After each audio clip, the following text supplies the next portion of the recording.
नमस्कार दोस्तों, तेजपाल सिंह कपूरथला। दोस्तों, 2 दिन पहले मैंने एक वीडियो डाला था इस चैनल पे, जिसमें डॉक्टर परमजीत सिंह के द्वारा डॉक्टर विष्णु राय चौधरी जी पर कुछ सवाल उठाए गए थे, जो उनके जवाब में कुछ बातें मैंने रखी थी। सबसे पहले तो मैं आप सबका धन्यवाद करना चाहता हूँ कि उस वीडियो को बहुत प्यार मिला आपका। इतने व्यूज़, मेरा छोटा सा ये चैनल है, बहुत थोड़ा सा सर्कल है, बहुत पॉपुलर व्यक्ति नहीं हूँ मैं। ऐसा मान लीजिए कि 1 साल से ये मेरा चैनल है, अब तक किसी भी वीडियो को इतने कम समय में इतने व्यूज़ नहीं मिले जितने इस वीडियो को मिले हैं। और इतने कमेंट्स आप चैनल पर जाके भी देखेंगे तो इस वीडियो में जितने कमेंट्स आए हैं और किसी वीडियो में नहीं। तो डॉक्टर परमजीत सिंह के बारे में कुछ और बात मैं करना चाहता हूं, क्योंकि मैंने उस वीडियो में डॉक्टर साहब से एक विनती की थी कि आप डॉक्टर विष्णु राय चौधरी जी को क्रिटिसाइज करने की बजाय अगर आप अपने मेडिकल सिस्टम की कमियों को खोजें, अगर ये देखें कि कहाँ कमियां हैं, क्यों लोग इस सिस्टम पे विश्वास नहीं करते। तो कल ही मुझे एक वीडियो मिला उनके चैनल पे, कमाल हो गया, मैं परेशान हो गया, हैरान हो गया कि ये व्यक्ति कैसी शख्सियत है। ये मुझे समझ नहीं आ रही।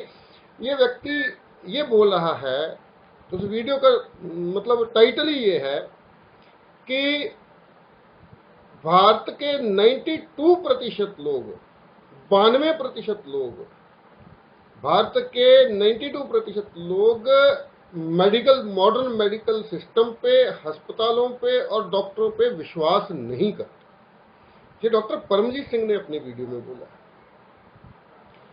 और आप सच जाने, मैं चाहता था यहाँ इस वीडियो के साथ उस वीडियो को शेयर करना, लेकिन मुझे लगा पता नहीं वो कॉपीराइट का कोई हो सकता है, उनको एतराज हो कि मेरा वीडियो क्यों शेयर किया। तो मैं डिस्क्रिप्शन पे लिंक दे दूंगा, आप कोशिश करेंगे तो वो देख लेंगे वीडियो, तो बहुत अच्छा समझ आ जाएगा कि परमजीत सिंह क्या बोल रहे हैं उस मेडिकल सिस्टम के बारे में जिसमें वो काम करते हैं, जिसकी वो सेवा करते हैं और जिसमें से वो खुद जॉब करते हैं, जिस सिस्टम में। तो मैं तो यही कहना चाहता हूं कि डॉक्टर साहब, जब आप इतनी कमियां गिना रहे हैं इस सिस्टम में, तो आपको तो डॉक्टर विष्णु राय चौधरी जी का धन्यवाद करना चाहिए कि जब आप इस मॉडर्न मेडिकल सिस्टम में इतनी कमियां खुद गिना रहे हैं, तो आप लोगों का सोचिए वो कहां जाए। अब अगर डॉक्टर विष्णु राय चौधरी एक अल्टरनेट दे रहे हैं लोगों को कि आप इस मेडिकल सिस्टम से अगर परेशान हैं, अगर आप इस द्वारा लूट रहे हैं, ठगे जा रहे हैं, तो आपके पास एक अल्टरनेट है। आप अपना खाना बदलिए, आप अपनी डाइट चेंज कीजिए और आप इन सारी बीमारियों से मुक्त हो जाइए। तो आपको तो धन्यवाद करना चाहिए डॉक्टर विष्णु चौधरी जी का। अभी एक और, जब आप YouTube पे जाते हो, किसी एक मुद्दे पे आप वीडियोस देखना शुरू करते हो, तो और भी उससे मिलती जुलती वीडियोस आपको मिलनी शुरू हो जाती हैं। तो एक और चैनल है डॉक्टर नवनीत कालरा शो करके, तो वहां एक वीडियो थी, डॉक्टर BRC, टुकड़े टुकड़े गैंग, ऐसे कई सारी चीजें उसने लिखी हुई थी। तो मेरा मन किया कि देखा जाए इस वीडियो को क्या। तो वो 32-33 मिनट का वीडियो है डॉक्टर नवनीत कालरा का। मैं नहीं जानता वो कौन है, बहुत से फॉलोअर हैं उनके, बहुत से व्यूअर हैं, बहुत से सब्सक्राइबर हैं उस चैनल के। लेकिन अचानक मुझे लगा कि अचानक ये डॉक्टर जो लोगों को बहुत सी अच्छी अच्छी बातें बताते हैं, अचानक डॉक्टर विष्णु राय चौधरी के खिलाफ ऐसा बोलना क्यों शुरू कर दिया। एक तो होती है हेल्दी डिस्कशन, फैक्ट्स के आधार पर डिस्कशन कि डॉक्टर साहब, डॉक्टर चौधरी ये बोल रहे हैं, हम साबित कर सकते हैं कि डॉक्टर चौधरी गलत बोल रहे हैं, या इन मुद्दों पे हम डॉक्टर चौधरी से सहमत हैं, इन मुद्दों पे हम उनसे सहमत नहीं हैं। ये फैक्ट्स हैं, ये साइंटिफिक फैक्ट्स हैं, ये हम तथ्य पेश करते हैं जिसकी वजह से हम डॉक्टर चौधरी से इत्तेफाक नहीं रखते। लेकिन ये नवनीत कालरा जी ने वीडियो शुरू की, मुझे समझ नहीं आया कि किन लोगों को संबोधन किया शुरू में। आप गालियां निकालोगे, मुझे पता है आप गालियां निकालोगे, मुझे नहीं समझ आई कौन इनको गालियां निकाल रहा है और क्यों ये गालियां खुद कह रहे हैं कि मैं गालियां खाने के लिए तैयार हूं। तो जब डॉक्टर विश्वरूप राय चौधरी जी की बात उसने शुरू की तो उसने ये बोला, डॉक्टर कालरा जी ने ये बोला कि मैं इसका नाम भी पूरा नहीं लूंगा क्योंकि ये व्यक्ति इस काबिल नहीं है कि मैं इसका पूरा नाम भी लूं, इसलिए मैं बीआरसी कहूंगा, विश्वरूप राय चौधरी को बीआरसी कह के संबोधन करूंगा। तो पहले तो इन्होंने खूब भड़ास निकाली डॉक्टर विश्वरूप राय चौधरी के फॉलोअर्स पे। आप उस वीडियो को देखेंगे, मेरी विनती है कि जरूर देखें, हालांकि उससे उसके व्यूज बढ़ेंगे। अगर आपको अच्छा लगे तो आप सब्सक्राइब भी कर सकते हैं। एक फ्रस्ट्रेटेड व्यक्ति जैसे बात करता है, एक बौखलाया हुआ व्यक्ति जैसे बात, मतलब एक भी बात आपको उस वीडियो में ऐसी नहीं दिखेगी जिससे आप ये अंदाजा लगा सकें कि ये व्यक्ति एक एमडी डॉक्टर हो सकता है। कुछ सवाल उसने बोला कि डॉक्टर विश्वरूप राय चौधरी जी के फॉलोअर से मैं 3 सवाल पूछना चाहता हूं और 5 सवाल मैं डॉक्टर विश्वरूप राय चौधरी जी से पूछना चाहता हूं, अगर ये इनका जवाब दे दे तो क्या बात है। तो सबसे पहले वो 3 सवाल क्या हैं जो उनके फॉलोअर से पूछना चाहता हूं। इसकी बात करने से पहले मैं एक छोटी सी रिक्वेस्ट करना चाहता हूं सभी लोगों, यूट्यूब पे जो भी लोग वीडियो देखते हैं, किसी की भी देखते हैं, आप अपना एक आजाद मत जरूर बनाएं, अंधे भक्त किसी के भी मत बनिए, अपना विवेक जरूर साथ में रखिए। कोई, मैं आज एक बात बोल रहा हूं, कल को कोई व्यक्ति उसके बिल्कुल उल्ट बोलेगा, अगर वो आपको कन्विंसिंग लगती है तो हम उसके पीछे चल पड़ते हैं, अगर मेरी बात कन्विंसिंग लगेगी मेरे पीछे चल, बिल्कुल गलत बात। हमारी इसी चीज का फायदा हमारे नेता उठाते हैं, पार्टियां उठाती हैं। आज भी आप देखेंगे कि हम सब लोगों ने सारी पार्टियों को देख लिया है, फिर भी आप जाओगे गांव में, शहरों में, कुछ लोग आज भी मैं फलानी पार्टी का बंदा हूं, मैं फलानी पार्टी का बंदा हूं, अंधे वक्त आपको हर जगह मिल जाएंगे। तो जो लोग थोड़े से तर्कशील नजरिया, रैशनल थिंकिंग रखते हैं, उनको ये चाहिए कि वो एक इंडिपेंडेंट अपना विचार रखें, वो सबकी सुने, और जब हम किसी को कंडेम भी करते हैं, जब हम किसी का विरोध भी करते हैं, तो एक सभ्यक भाषा रहनी चाहिए, गाली गलौज की भाषा कभी भी इस्तेमाल नहीं करनी चाहिए। और अगर हम ऐसा सोचते हैं कि हम किसी को गालियां निकालते हैं तो लोग हमारे बारे में अच्छा सोचेंगे, ऐसा बिल्कुल भी नहीं। जब हमारे पास फैक्ट्स हैं, जब हमारे पास साइंटिफिक चीजों की देखने का नजरिया होता है, तो गाली निकालना या किसी पे भड़कना ये गलत होता है, ऐसा नहीं होना चाहिए। तो मैं बात करूंगा उन 3 सवालों। पहला सवाल कि भक्तों, विश्वरूप राय बीआरसी के भक्तों, ये बताओ कि अगर आपका बच्चा, उसको कभी एमबीबीएस की सीट मिलेगी तो क्या आप उसको डॉक्टर बनने से मना कर दोगे? तो कालरा जी, मुझे औरों का तो नहीं पता, सभी अपना अपना जवाब खुद दे सकते हैं।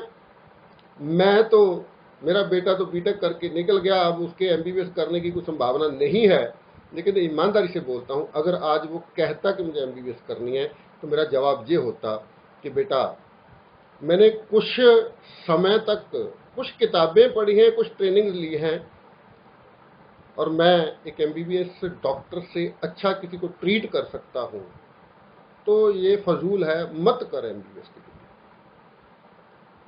आज तक कोई भी एमबीबीएस डॉक्टर, मैंने पिछली वीडियो में बोला था, किसी एक व्यक्ति की शुगर ठीक नहीं कर पाते, ब्लड प्रेशर ठीक नहीं कर पाते, केवल दवाएं खिला रहे हैं, तो ऐसी एमबीबीएस करने की मैं कम से कम अपने बच्चे को कभी नहीं कराता। ना ही मेरे बच्चे के बच्चे होंगे, मैं उनको भी कभी एमबीबीएस एमडी की डिग्री करने की सलाह नहीं दूंगा। दूसरा सवाल था उनका कि अगर आपको हार्ट अटैक आ गया तो क्या करोगे? साथ ही वो बोल रहे हैं कि आप तो बोलोगे मुझे हार्ट अटैक आएगा नहीं, मैं तो डाइट खा रहा हूं, मैं तो नेचुरोपैथी में। सच बात है डॉक्टर कालरा साहब, ये गलत नहीं है। मैं 1 साल से डॉक्टर विष्णुप्रिया राय चौधरी जी की डाइट पे हूं और मैं दावे से कहता हूं कि मुझे हार्ट अटैक नहीं आ सकता, और अगर आ भी गया तो मैं ऐसी वसीयत लिखने के लिए तैयार हूं अपने घर वालों के लिए कि मुझे किसी अस्पताल में ना लेके जाया जाए, क्योंकि मुझे आंकड़े पता है, मुझे फैक्ट्स पता है। मेरे थोड़ा सा पसीना आया, मुझे थोड़ा सा दर्द हुआ छाती में, तो मुझे अस्पताल ले जाया जाएगा, वहां एंजियोग्राफी की जाएगी। मुझे पता है कि एंजियोग्राफी का डेथ रेट 0.75 है।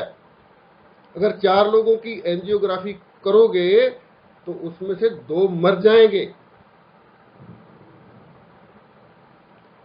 तो मैं मरना नहीं चाहता।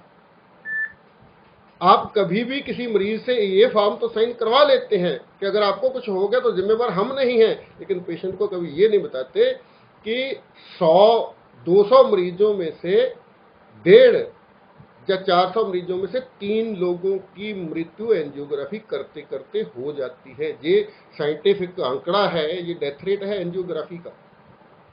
उसके बाद एंजियोप्लास्टी के डेथ रेट आपको तो पता ही होना चाहिए, आपने डिग्री की हुई है।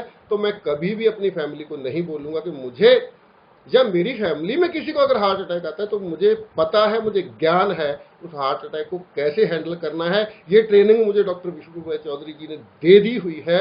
मैंने अभी भी मलेशिया की लिंकन यूनिवर्सिटी से कोड ब्लू ट्रेनिंग ली है, और मेरा दावा है किसी एमबीबीएस डॉक्टर से अच्छा चेस्ट कंप्रेशन 1 मिनट बिना रुके 2 मिनट तक, मैं 1 मिनट में 100 से ज़्यादा कंप्रेशन दे सकता हूं, जो कि मुर्दे को जिंदा कर सकता है वो कंप्रेशन, हार्ट कंप्रेशन। तो मैं अपनी फैमिली के किसी व्यक्ति को भी अस्पताल नहीं लेकर जाऊंगा अगर हार्ट अटैक आता है। दूसरा सवाल। तीसरा सवाल, जेकर कोरोना हो गया तो कहां जाओगे? तो ये तो पता नहीं, या तो आपने कालरा जी, आपने डॉक्टर विष्णुप्रिया चौधरी जी की सभी वीडियो देखे नहीं, अब वैसे ही बोले जा रहे हो पानी पिला के वायरस कैसे ठीक हो जाएगा, नारियल पानी से कैसे ठीक हो जाए। आप पूरी डाइट को देखो तो सही। हमारा ये दावा है, डॉक्टर विष्णुप्रिया चौधरी जी का दावा है, उनके सभी सर्टिफाइड डायबिटीज एजुकेटर का दावा है, जैसे ही पहले लक्षण आएंगे, अगर आप 3 दिन की इस डाइट पे चले जाओगे तो आपको वेंटिलेटर में जाने की, आपको हॉस्पिटल जाने की, आपको इमरजेंसी स्थिति में आने की आवश्यकता नहीं पड़ेगी, आपको हॉस्पिटल नहीं जाना पड़ेगा। अगर आप पहले लक्षण आते ही इस डाइट पे चले जाओगे तो 3 दिन के अंदर अंदर आप क्योर हो जाओगे, आपको कोरोना कुछ नहीं कहेगा। ये तीसरे सवाल का जवाब है। तो किसी भी स्थिति में हम कम से कम आप जैसे किसी डॉक्टर के पल्ले तो नहीं पड़ेंगे अगर हार्ट अटैक हो गया या कोरोना हो गया या कोई भी और प्रॉब्लम आ जाए। तो ये तो हो गए 3 सवाल जो आपने भक्तों के लिए किए थे। हालांकि मैं क्लियर बता दूं कि मैं किसी का अंधा भक्त नहीं हूं। डॉक्टर विष्णुप्रिया जी के जो फैक्ट्स हैं उनकी मैं कदर करता हूं। उनकी जो ट्रेनिंग है, जो एक आम आदमी को डॉक्टर बनाने का उनका कॉन्सेप्ट है, वो बहुत कमाल का है। आज तक किसी डॉक्टर ने ये दावा नहीं किया कि मैं आम जनता को डॉक्टर बना दूंगा। तो वो सबको डॉक्टर बनाते, बी योर ओन डॉक्टर उनका नारा है। तो जो सवाल डॉक्टर विष्णुप्रिया से करना चाहते थे वो सवाल 5 कर ही नहीं पाए। उन्होंने बोला था 5 सवाल करेंगे, तो 5 सवाल पूरे ही नहीं कर पाए। पहला सवाल था उनका कि कोरोना है या नहीं। कैसा सवाल है? कब बोला डॉक्टर विष्णुप्रिया चौधरी ने कोरोना नहीं है? उन्होंने बोला कि कोरोना जैसे कोरोना फैमिली के बाकी वायरस हैं वैसा ही ये वायरस है, कोविड-19 जो है ये भी उसी फैमिली का वायरस है, और इससे मरने का खतरा उतना ही है जितना बाकी कोरोना वायरस से, जहां सिंपल फ्लू से मरने का खतरा है। खुद ही ये बोल रहे हैं कि इसी एक सवाल पे ही काफी लंबा टाइम लगाया इन्होंने कि आप बोल रहे हैं इसमें मॉर्टेलिटी 2% है, हालांकि उन्होंने बोला है कि 0.1% है, 0.1% मॉर्टेलिटी। इसका मतलब यह है कि इन्होंने विष्णुप्रिया चौधरी जी की कोई वीडियो पूरी तरह से नहीं देखी। तो ये सवाल था कोरोना है या नहीं। अब इसका जवाब आप दे सकते हैं, मैं क्या दूं इसका जवाब?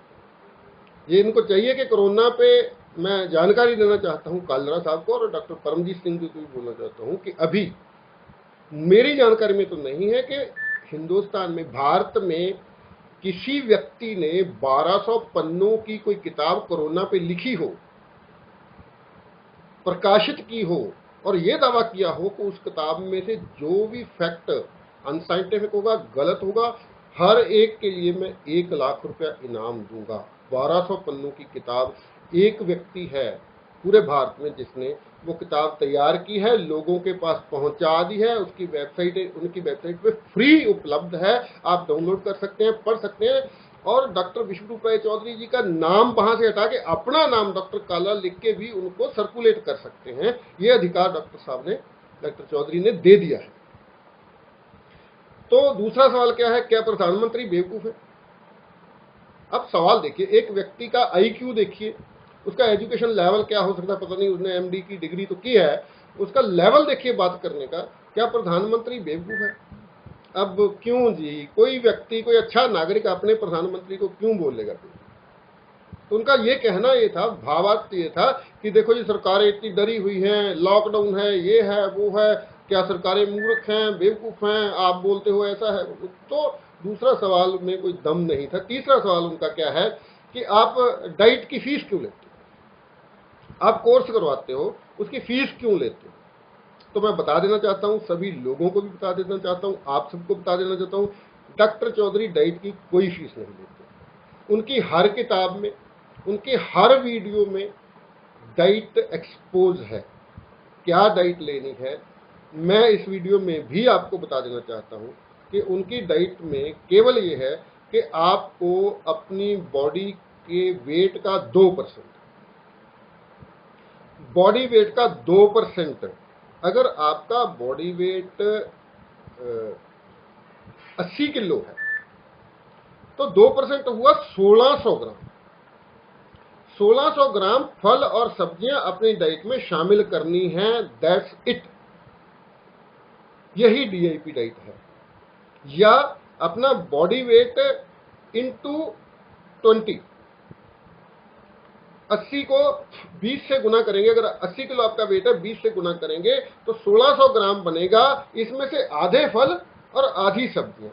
800 ग्राम फल आपको 12 बजे तक लेने हैं और बाकी 800 ग्राम सब्जी, कच्ची सब्जी जिसको सलाद बोलते हैं, 400 ग्राम लंच के साथ लेना है, 400 ग्राम डिनर के साथ लेना है।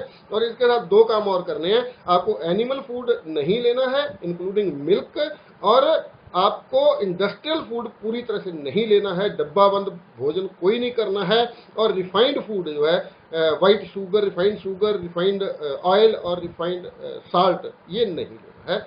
यही डीआईपी डाइट है और हर व्यक्ति पे काम करता है। अब जो वो 15,000 रुपए लेते हैं वो किस चीज का लेते हैं, या 12,000 रुपए लेते हैं किस चीज का लेते हैं, उसके लिए मैं क्लियर करना चाहता हूं कि ये डाइट हर किताब में छपी हुई है, हर वीडियो में बताई हुई है। अब जो लोग इस डाइट को, बहुत से लोग, लाखों लोग अपने तौर पे इस डाइट को ले लेते हैं, ठीक हो रहे हैं, दवाएं छोड़ रहे हैं, लेकिन कुछ लोग मल्टीपल डिजीज के मरीज हैं, बहुत सारी अलग अलग तरह की दवाइयां, वो हिम्मत हौसला नहीं कर पाते कि मैं अपने तौर पे इस डाइट को लागू कर पाऊं। उनको गाइडलाइन की जरूरत होती है, उनको कंसल्टेशन की, रेगुलर चेकअप की जरूरत होती है, लगातार उनको अगुवाई की जरूरत होती है कि समय समय पे जब डाइट हम लेते हैं तो अलग अलग तरह की तब्दीलियां होती हैं बॉडी में, नेचुरल कुछ तब्दीलियां आती हैं, तो उनको कैसे हैंडल करना है। बहुत से लोग डाइट शुरू करते हैं, डर जाते हैं।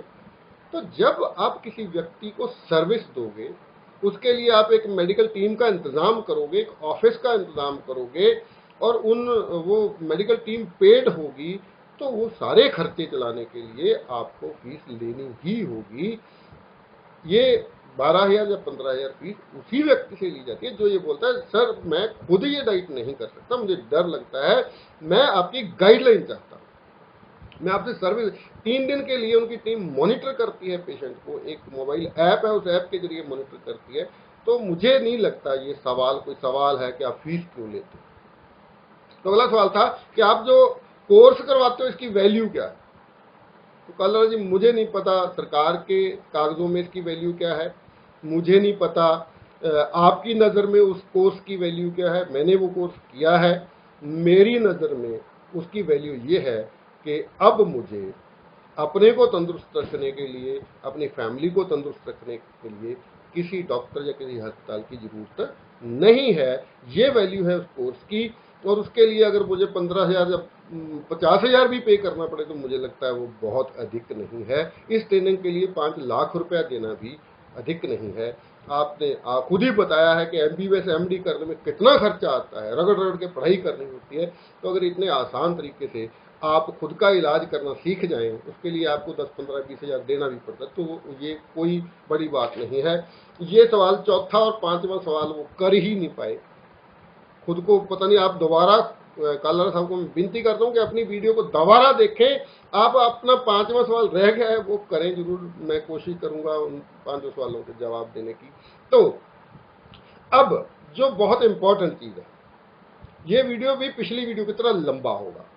मुझे लगता है कि अगर आप इस वीडियो को देखने के लिए आधे पौने घंटे का समय, 45-50 मिनट का समय नहीं निकालते हैं, तो आप इस डिस्कशन को देखना शुरू ही मत कीजिए, क्योंकि आपको समझ नहीं आएगा। आधी अधूरी बात सुनेंगे तो गड़बड़ हो जाएगी। आपको ये नहीं पता चलेगा कि डॉक्टर विष्णु राय चौधरी गलत कौन है, सही कौन है, ये पता नहीं चलेगा। तो मैं डॉक्टर परमजीत सिंह, डॉक्टर कालरा साहब और भी जो लोग हैं जो आज डॉक्टर विष्णु राय चौधरी का बेबुनियाद विरोध कर रहे हैं, मैं उनको ये रिक्वेस्ट करना चाहता हूं कि आप टेबल पे आइए। डॉक्टर चौधरी के पहले मैं ही करता हूं कि आप मुझे इस काबिल अगर समझें, हालांकि मैं बहुत छोटा हूं, मैंने कुछ ज़्यादा सीखा नहीं है, लेकिन जिस तरह के सवाल हैं आपको उनके जवाब में दे सकता हूं। आप आइए, खुली डिस्कशन रखिए। अगर आप पब्लिक में रखना चाहते हैं, अगर आप प्रेस के सामने रखना चाहते हैं, डिस्कशन पे आइए, टेबल पे आइए। ये वीडियो बना के किसी को गालियां निकालना या किसी को बोलना गालियां मत निकालो, ये कोई अच्छा तरीका नहीं है। तो डिस्कशन पब्लिक को फैसला करने दीजिए, प्रेस को बुलाइए, उसके सामने डिस्कशन कीजिए, तो सारा दूध का दूध पानी का पानी हो जाएगा। तो अभी मैं जो आपको इन्फॉर्मेशन देना है, मैं नहीं चाहता कि आपका समय खराब हो, मैं नहीं चाहता ये वीडियो बहुत ज़्यादा लंबी हो, लेकिन बहुत इंपॉर्टेंट इस वीडियो के साथ जुड़ी हुई चीज़ है, मैं जिक्र करने जा रहा हूँ। एक वीडियो इस वीडियो के साथ ही आपको देने जा रहा हूँ।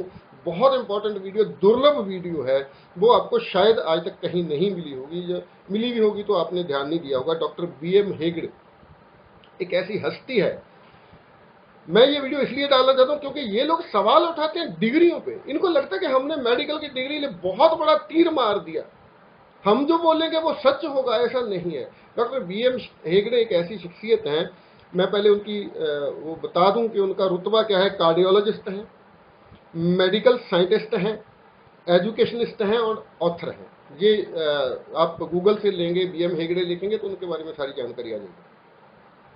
Stanley medical college Madras, Kings George medical college Lucknow, royal college of physician, उन्होंने यहाँ पे जॉब पढ़ाया है, काम किया है। पद्म भूषण अवार्ड जो था उनको 2010 में मिला। डॉक्टर BC रॉय अवार्ड 1999 में मिला। Jagdish Chandra Bose award in life science 1999 में मिला। ये अवार्ड और भी बहुत सारे अवार्ड, मैं सारे अवार्ड नहीं यहाँ, एक राज्योत्सव अवार्ड है 1997 में मिला। इतने सारे अवार्ड मिले हुए हैं उनको, और बहुत ही आप विकिपीडिया में जाएंगे तो उनके बारे पूरी स्टोरी आपको पता चल जाएगी।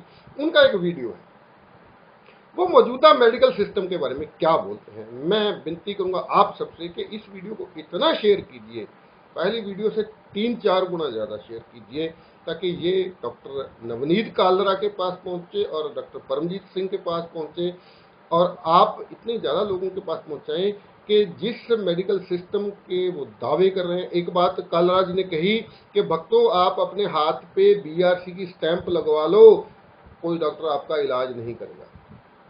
कालरा साहब क्या बात, आपकी जेब में नोट होने चाहिए, डॉक्टर तो पीछे पीछे घूमते हैं, क्या बात करते हो। आप फोन कीजिए, किसी भी हॉस्पिटल की एम्बुलेंस आपको घर लेने आ जाएगी, आपके पास नोट होने चाहिए। ये क्या, अगर BRC की स्टैंप होगी तो डॉक्टर, आपको जानकारी है कि डॉक्टर चौधरी जब सेमिनार लेते हैं वहाँ कितने MBBS और MD लोग बैठे होते हैं। आप बिना कुछ जाने ही किसी व्यक्ति के नाम पे ही उसका विरोध करना शुरू कर देते हैं। तो मैं इस वीडियो को लंबा नहीं करना चाहता, आप सब लोग फैसला कीजिए। अगर आपको मेरी बातें ठीक नहीं लगती, अच्छी नहीं लगती, बिल्कुल शेयर मत कीजिए इस वीडियो को। लेकिन डॉक्टर BM हेगड़े जी की ये वीडियो इसी के साथ में शेयर करने जा रहा हूँ, उसको पूरा देखिए, पूरा देखने के बाद एक चीज़ मैं माफ़ी चाहता हूं कि उस वीडियो का, क्योंकि वो साउथ से हैं, वो कन्नड़ दूसरी भाषा बोलते हैं, हिंदी उनको आती नहीं है, तो उसका हिंदी में अनुवाद किया गया है। जो अनुवाद करने वाली लेडी है वो बहुत अच्छा अनुवाद नहीं है, आपको हो सकता है 2 बार सुननी पड़े वो वीडियो, तो 2 बार सुनना। वो डायबिटीज क्या है, ब्लड प्रेशर क्या है, कोलेस्ट्रॉल के लिए कैसे ये दवाओं का व्यापार चलता है, इतनी बड़ी बड़ी डिग्रियों वाले व्यक्ति, इतने अवार्ड लेने वाला व्यक्ति, और एक नौबत थी जब उनकी डिग्री छीनने की कोशिश की गई। ये भी बात मैं साथ ही बोलना चाहता हूं डॉक्टर परमजीत सिंह को, कालरा को, अगर डॉक्टर विश्वरूप राय चौधरी के पास आज कोई मेडिकल डिग्री होती तो आज का IMA इंडियन मेडिकल एसोसिएशन कब का उनकी डिग्री छीन चुके होते। इसलिए अच्छा ही है उनके पास कोई मेडिकल डिग्री नहीं है। तो आप देखिए इस वीडियो को। मेरा मोबाइल नंबर है 9256213157। आप मुझसे संपर्क कर सकते हैं, किसी भी तरह की डिस्कशन कर सकते हैं। आप इस वीडियो को लाइक कीजिए, शेयर कीजिए। अगर चाहते हैं कि ऐसे वीडियो आपको और मिलते रहें तो मेरे इस चैनल को सब्सक्राइब भी कर दीजिए। आप सबका बहुत बहुत धन्यवाद। इस वीडियो को, डॉक्टर हेगड़े जी की वीडियो को पूरा देखें। धन्यवाद, आपका बहुत बहुत धन्यवाद। Thank you, young lady, for the wonderful thank introduction. You young lady, इतना अच्छा इंट्रोडक्शन देने के लिए। ये बहुत ही सुंदर फंक्शन है। मैं अपना ट्रैवलिंग का थकान पूरा भूल गया यहाँ देखकर।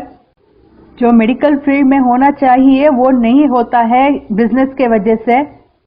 आज दुनिया आगे बढ़ना है तो सिर्फ इन्हीं जैसे लोगों से जो आउट ऑफ द बॉक्स सोचते हैं। कार्ल पॉपर एक बहुत अच्छा चिंतक था लंदन में 1950s में।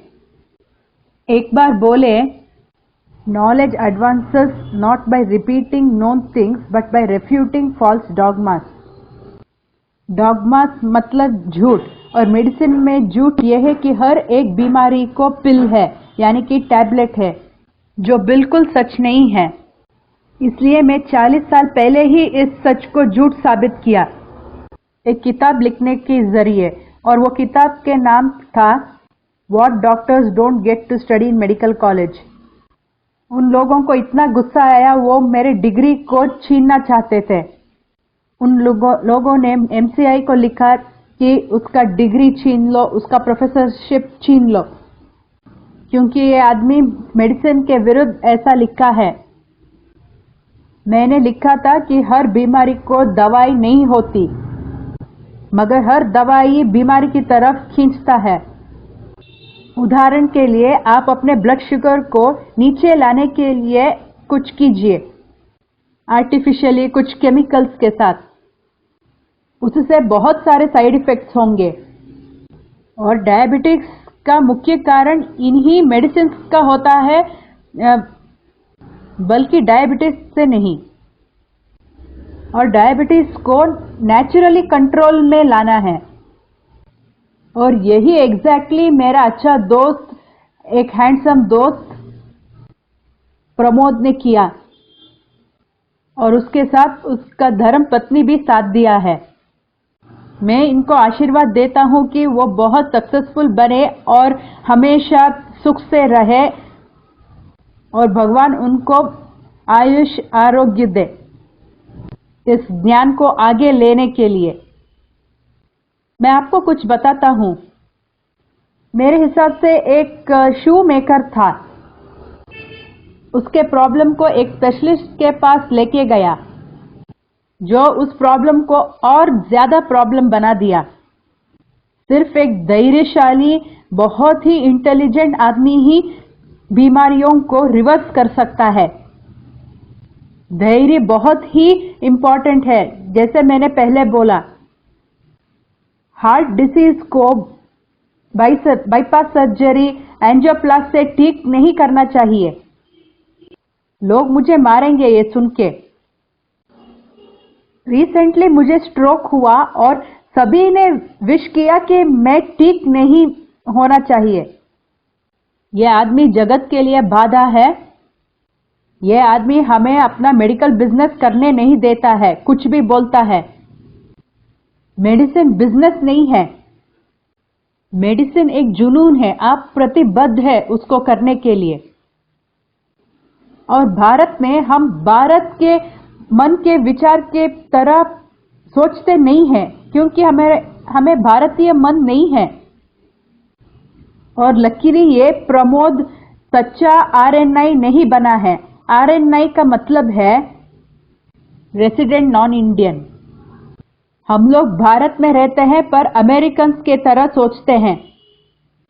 अपना प्रमोद एक भारतीय की तरह ही सोचता है और मैं आशा करता हूं कि वो हमेशा भारतीय की तरह ही सोचेगा।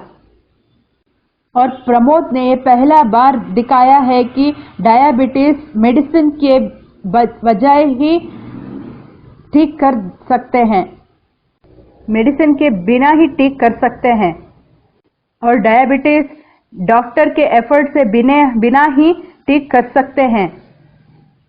एक्चुअली ऐसा ही होना चाहिए। जब मैंने हार्ट डिसीज का ट्रीटमेंट शुरू किया बिना किसी मेडिसिन के, लोग मुझ पर हंसने लगे। अब वही लोग मेरे पास आते हैं, स्पेशली डॉक्टर्स, जब उन्हें हार्ट अटैक आता है। उन्हें वो ट्रीटमेंट नहीं चाहिए जो वो पेशेंट्स को देते हैं।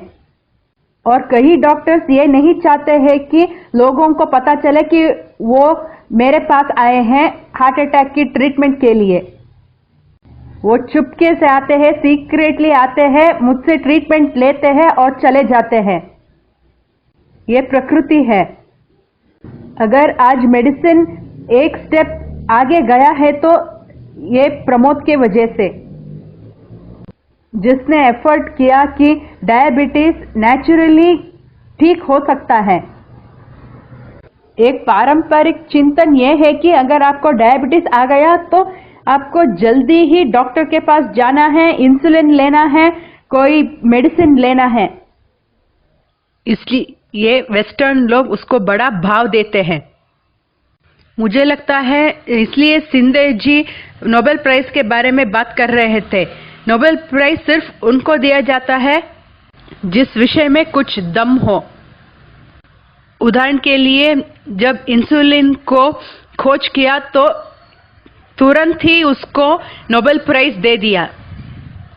और ये जो इंसुलिन है डायबिटीज से ज्यादा मनुष्य को खराब किया। वो हाइपर इंसुलिन है जो सारा डैमेज करता है। इंसुलिन जो है वो एक ग्रोथ हार्मोन है।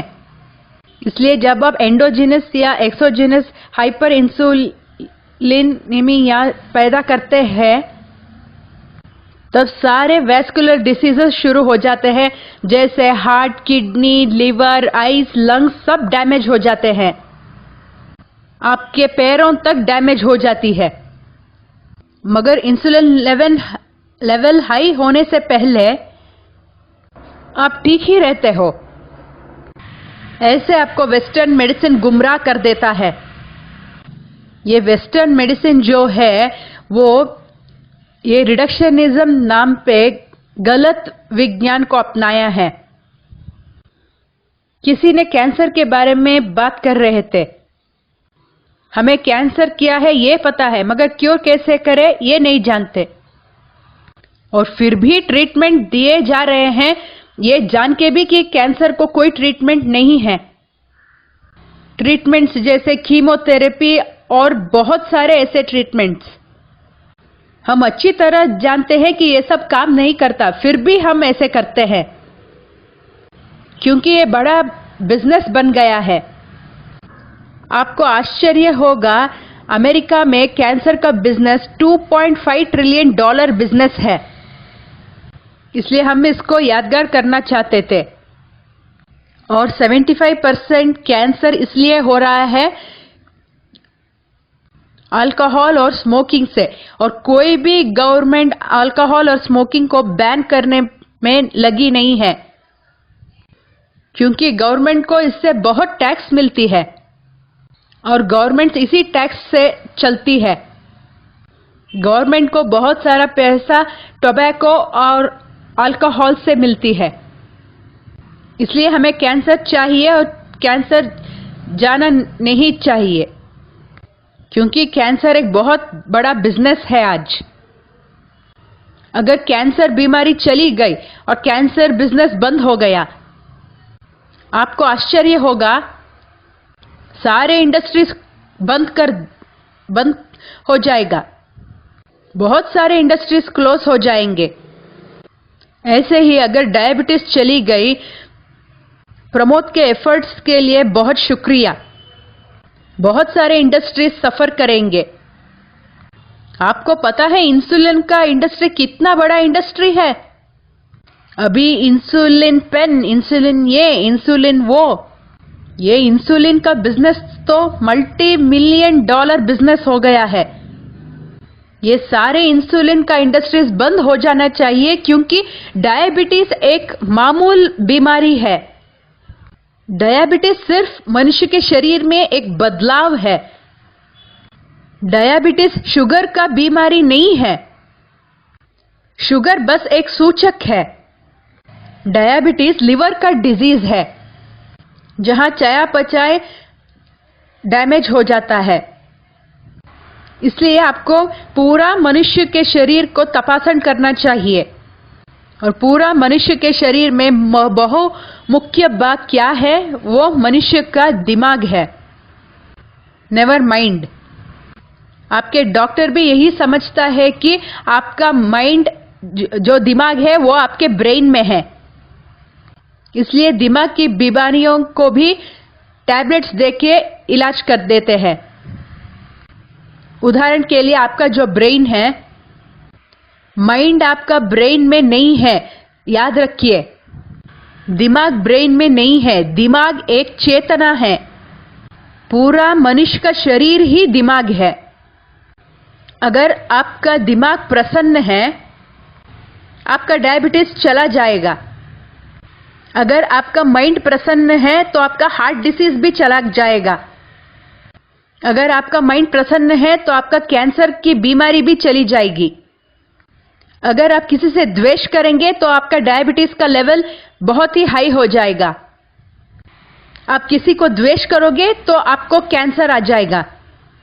अगर आप किसी के ऊपर गुस्सा है, किसी को आप डिस्ट्रॉय करना चाहते हैं, तो आपका हाइपरटेंशन यानी कि बीपी बहुत ही हाई हो जाएगी और बहुत ऐसे सारे बीमारियां आपको आएगा। मेरे मेडिकल स्टडीज की शुरुआत से ही मेडिकल स्कूल में मैं हमेशा सोचता था, कैसे हम अपने मनुष्य के शरीर को एक मशीन की तरह ट्रीट कर रहे हैं। मनुष्य का शरीर मशीन नहीं है। आप केवल एक सेल थे जब आप अपनी मां की कोख में आए। वही सेल आपके शरीर में आज 100 ट्रिलियन सेल्स हो गए हैं। पूरा मनुष्य का शरीर 120 ट्रिलियन कॉलोनी सेल्स है, जो सारे मनुष्य हैं। एक एक सेल जो एक आदमी या औरत काम कर सकते हैं, वो सब कर सकते हैं। और ये सेल्स आपस में बहुत अपने आप से प्यार करते हैं। इतना ये सारे सेल्स अपने आप से प्यार करते हैं कि वो बात भी करते हैं। अगर आप किसी को द्वेष करेंगे, जो आपको नहीं करना चाहिए, थोड़े दिनों के बाद आपके ये सेल्स को कंफ्यूज हो जाएगी। अगर आप किसी को द्वेष करके ही चले जाएंगे, सेल्स को भी इतना कंफ्यूज हो जाएगी कि वो बोलेंगे, क्यों ये आदमी ऐसा कर रहा है? मैं तो सबसे प्यार करता हूं, पर ये आदमी ऐसा क्यों कर रहा है? अब सेल्स भी एक दूसरे को हेट करना यानी द्वेष करना शुरू कर जाएंगे, जिसको ऑटो इम्यून डिजीज बोलते हैं। और ये बहुत ही खराब बीमारी है, जिसे ऑटो इम्यून डिसीज बोलते हैं, क्योंकि सेल्स अपने आप आपको द्वेष करना शुरू कर देंगे। और डायबिटीज इसी बीमारी के आसपास आ रही है, पूरा नहीं। इसलिए अपने मन को शांत रखिए, पूरे जगत को प्रेम से देखिए और एक अच्छा दिमाग रखिए। अच्छा दिमाग का मतलब पता है आपको? एक हेल्दी माइंड वो है जिसको कुछ काम करने की उत्सुकता होती है। एक हेल्दी माइंड को किसी को हेल्प करने की उत्सुकता होती है। अगर आपको ऐसा हार्ट और माइंड है तो आप अच्छा मनुष्य बनोगे। मगर हमारा एजुकेशन सिस्टम ऐसा नहीं करता। हमारा एजुकेशन सिस्टम आपको जॉब देने की कोशिश करता है और पैसा। IITs बस यही सोचते हैं कि हमारे विद्यार्थियों को अगले साल कितना सैलरी मिलेगा, मगर उनसे मैं ये पूछता हूं कि आपने कितना अच्छा मनुष्य को पैदा किया है। और ये एजुकेशन सिस्टम का मुख्य भाग है। एजुकेशन सिस्टम का लक्ष्य अच्छे मनुष्य को बनाना है, अच्छे करियर नहीं। अगर ऐसे करेंगे तो ऐसे प्रमोद जैसे लोग ज्यादा आएंगे।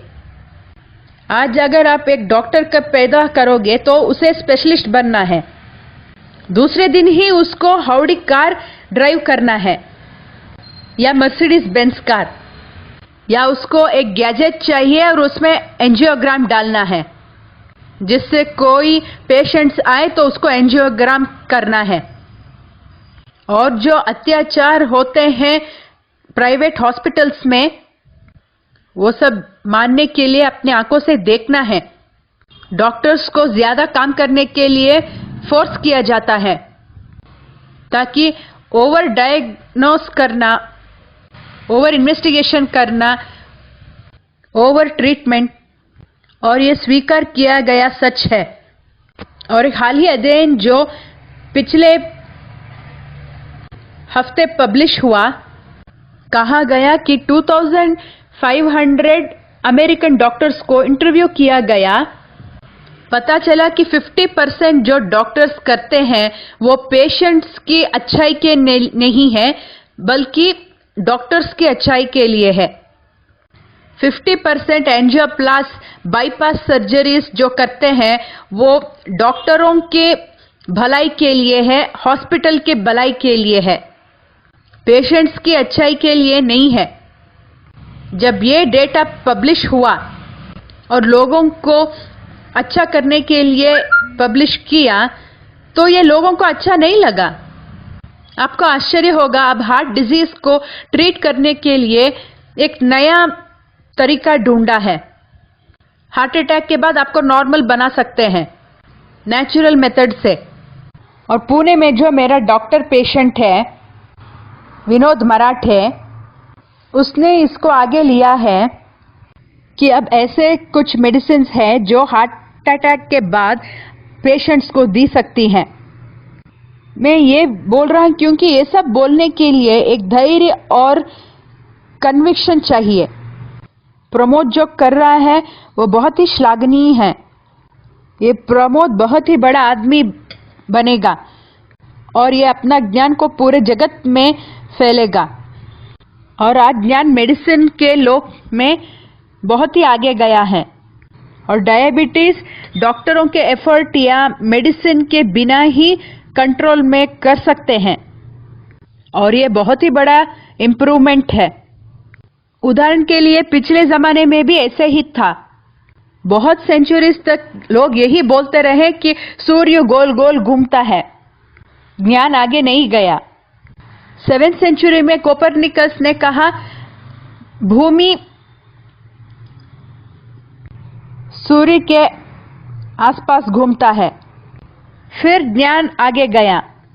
आज डायबिटीज के विषय में भी ज्ञान ऐसे ही आगे गया है, क्योंकि आज प्रमोद ने कहा है कि डायबिटीज कोई टैबलेट के बिना क्यूर हो सकता है। इसमें कितनी सच्चाई है। मुझे भारत में ऐसे प्रमोद और चाहिए। हमें अमेरिकन चिंतक इधर नहीं चाहिए। दुर्भाग्यवशात हमें स्वातंत्र मिलने के बाद क्या हुआ, हम अभी भी अमेरिकन चिंतन को दास हैं।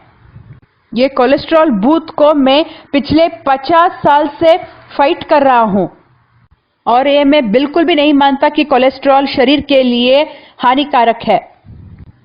50 साल से मुझे लोग नीचे लाना चाहते हैं। आपको आश्चर्य होगा, मैं 1984 में एक लेक्चर दे रहा था American college of cardiology Boston में। मेरा लेक्चर के बाद एक सीनियर मोस्ट प्रोफेसर ने आके मुझे बोला, डॉक्टर हेगड़े आपको बॉस्टन में और कुछ काम है? मैंने कहा नहीं, तो अब जल्दी चले जाइए क्योंकि अभी 4 बज गए हैं और 5 बजे बॉस्टन में बहुत ही काला हो जाएगा और इधर के गुंडे आपको मार देंगे। ऐसी धमकी मिली मुझे उधर, आपको आश्चर्य होगा। मगर आज 50 साल के बाद मैं बहुत ही खुश हूं क्योंकि अभी वही अमेरिका बोल रही है कि कोलेस्ट्रॉल अच्छा है, आपके शरीर के लिए हानिकारक नहीं है। आज भारत में हम डायबिटीज को स्टैटिन की ट्रीटमेंट दे रहे हैं। अब हम जानते हैं कि अगर स्टैटिन टैबलेट्स को हम 10 लोगों को दिया तो एक तो जरूर डायबिटिक बन जाएगा 1 साल में। आज भारत में 15 मिलियन लोग ये स्टैटिन टैबलेट्स ले रहे हैं। 1.5 मिलियन डायबिटिक पेशेंट्स भारत में पैदा हो रहे हैं। इसलिए आज हम भारत को diabetic capital of the world बोल रहे हैं क्योंकि हम डायबिटीज को पैदा कर रहे हैं। क्योंकि अब जब अमेरिका बोल रही है कोलेस्ट्रॉल बुरा नहीं है, शायद अब ये डायबिटीज का भूत भी चला जाएगा।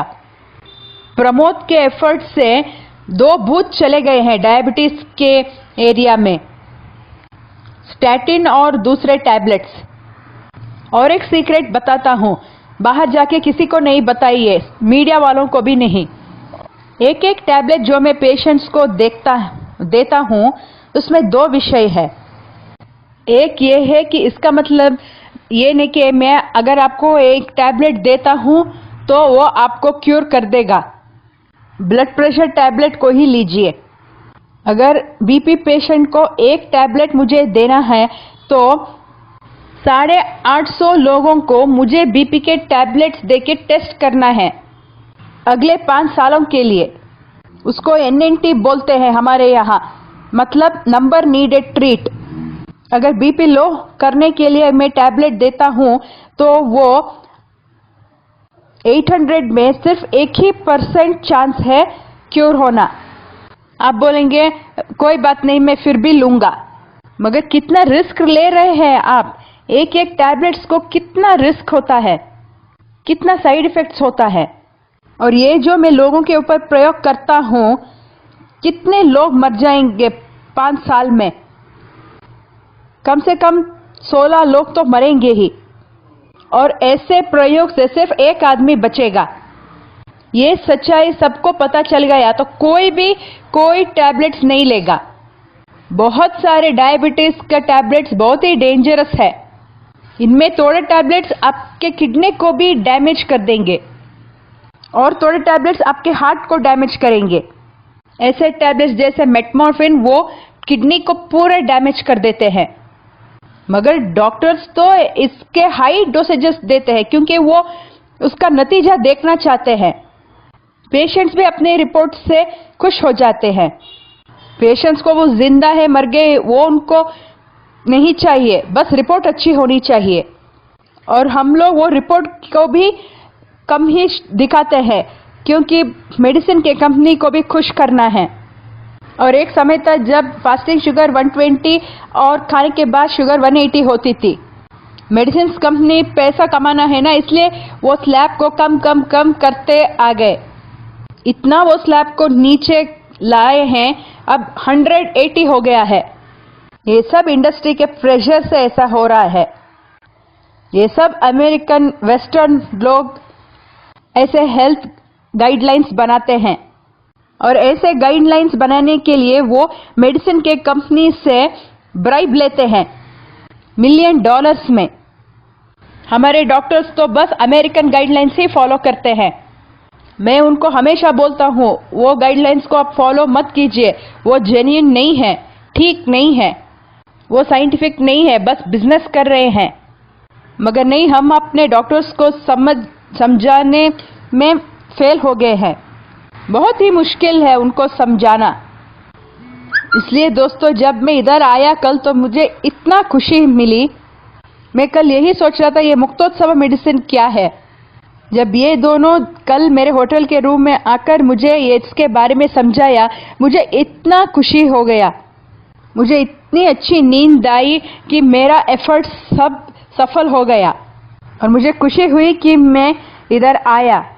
शायद मुझे कोई ऐसा कॉन्फ्रेंस मिलेगा मुझे बात करने का। ये बहुत ही अच्छा मौका मिला मुझे। ये लड़की ने मुझे बोला कि आप लास्ट में बात कीजिए क्योंकि हम लोग तो लंच में चले जाएंगे, आप गाय घर जाने तक आप बात कीजिए। मेरा अटेंडर बोल रहा है 1:30 बज गए हैं, अब लंच टाइम है। थॉमस जेफरसन के अंकल ने उसको बोला था, जब वो यूएसए का प्रेसिडेंट बना था तब उसके अंकल ने कहा, तुम हमेशा लंबे स्पीच देते हो मगर अब तुम प्रेसिडेंट बन गए हो, इसलिए अब स्टैंड अप, स्पीक अप और शट अप। मैं भी वही पॉलिसी फॉलो करूंगा। मैं भी खड़ा हुआ, बहुत कुछ बोला, ठीक है आपको ठीक लगा पता नहीं, मगर ऐसे मेडिसिन के लोक में ये कॉन्फ्रेंस मुझे बहुत ही अच्छा लगा। Pramod, God bless you. अगर हम चाहते हैं तो ये मुक्तोत्सव ट्रीटमेंट हम भारत में कैंसर, डायबिटीज, ब्लड प्रेशर को भी दे सकते हैं। धन्यवाद दोस्तों। 50 सालों में मैं भी ये नहीं कर सका। मैंने बहुत सारे पेशेंट्स को टैबलेट से